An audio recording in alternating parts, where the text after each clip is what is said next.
11ാമത് നാവിയോ വെറ്റൻസ് premier league ഈ മാസം 9, 10, 11 തീയതികളിൽ കാര്യവട്ടം ഗ്രീൻഫീൽഡ് സ്റ്റേഡിയത്തിൽ നടക്കും. മുൻകാല സംസ്ഥാനതല ക്രിക്കറ്റ് കളിക്കാരുടെ സംഘടനയായ veterans and cricket association of Kerala ഏതാണ്ട് 30 വർഷങ്ങൾക്ക് മുൻപാണ് രൂപം കൊണ്ടത്. 40 വയസ്സിന് മുകളിലുള്ളവരുടെ ഈ സംഘടന കേരളത്തിനകത്തും പുറത്തും ഇന്ത്യക്ക് വെളിയിലും അനേകം മത്സരങ്ങൾ എല്ലാ വർഷവും കളിച്ചിട്ടുണ്ട്. ഈ അസോസിയേഷൻ സംഘടിപ്പിക്കുന്ന മുഖ്യ ടൂർണമെന്റ് വെറ്റൻസ് പ്രീമിയർ ലീഗ് എന്ന വ്യത്യസ്തമാർന്ന ക്രിക്കറ്റ് മത്സരമാണ്. 9, 11 തീയതികളിൽ മത്സരങ്ങൾ പകലും രാത്രിയുമായാണ് നടക്കുക. വിജയികൾക്ക് മുഹമ്മദ് ഇബ്രാഹിം മെമ്മോറിയൽ ട്രോഫിയും സുരേഷ് കുമാർ മെമ്മോറിയൽ ട്രോഫിയും നൽകും. രണ്ടാം സ്ഥാനക്കാർക്ക് PMK രഘുനാഥ് മെമ്മോറിയൽ ട്രോഫി നൽകും. മത്സരത്തിന്റെ ജേഴ്സി പ്രകാശനം മുൻ BCCI ട്രഷററും സെക്രട്ടറിയുമായിരുന്ന ശ്രീ SK നായർ നിർവഹിച്ചു. സംഘടനയുടെ വൈസ് പ്രസിഡന്റും മുൻ കേരള രഞ്ജി ക്യാപ്റ്റനുമായ ശ്രീ രമേശ്, സെക്രട്ടറി ശ്രീ സുനിൽ കുമാർ എന്നിവർ ചടങ്ങിൽ പങ്കെടുത്തു. വെറ്ററൻ ക്രിക്കറ്റ് അസോസിയേഷൻ കഴിഞ്ഞ 30 വർഷമായിട്ട് കേരളത്തിൽ 40 വയസ്സിന് മുകളിൽ ക്രിക്കറ്റ് കളിച്ച് നിർത്തിയിട്ടുള്ള 40 വയസ്സ് കഴിഞ്ഞിട്ടുള്ള എല്ലാ മുൻകാല താരങ്ങളെയും ഉൾപ്പെടുത്തിക്കൊണ്ടുള്ളൊരു സംഘടനയാണ്.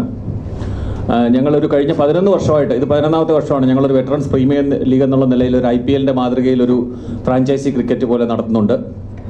അത് ആദ്യമായിട്ടാണ് തിരുവനന്തപുരത്ത് നടത്താനുള്ളൊരു അവസരം നമുക്ക് തരുന്നത്. കേരള ക്രിക്കറ്റ് അസോസിയേഷൻ നമുക്ക് ഗ്രീൻഫീൽഡിൽ ഡേ നൈറ്റ് ആയിട്ടാണ് 9, 10, 11 ദിവസങ്ങളിലാണ് മത്സരം.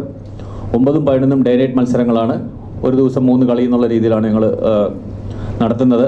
അപ്പോൾ അതിൻ്റെ ഒരു ഇതാണ് ഞങ്ങളുടെ ഒരു ബ്രീഫായിട്ട് പറയുകയാണെങ്കിൽ, കഴിഞ്ഞ 11 വർഷമായിട്ടുള്ള കേരളത്തിൽ ക്രിക്കറ്റ് കളിച്ചിട്ടുള്ള ഇന്ത്യൻ താരമുള്ള ടിനു യോഹന്നാൻ തൊട്ട് അനന്തപത്മനാഭൻ, അൺഫോർച്ചുനേറ്റ്ലി അദ്ദേഹം സൗത്ത് ആഫ്രിക്കയിൽ അമ്പയറിങ്ങിന് പോയിക്കാണ് അണ്ടർ 19 വേൾഡ് കപ്പിൻ്റെ.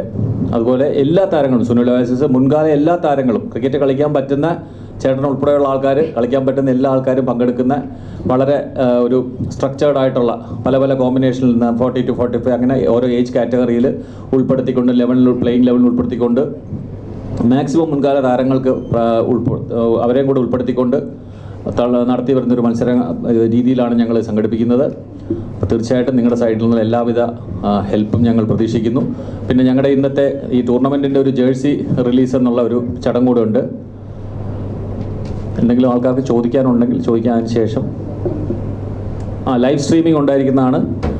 എല്ലാവിധ രീതിയിലും നമുക്ക് ഗ്രീൻഫീൽഡ് തിരുവനന്തപുരത്ത് വെച്ച് നടത്തുമ്പോൾ അതിൻ്റേതായിട്ടുള്ള എല്ലാവിധ സപ്പോർട്ടും നിങ്ങളുടെ സൈഡിൽ നിന്നും ഉണ്ടാകുമെന്ന് പ്രതീക്ഷിക്കുന്നു.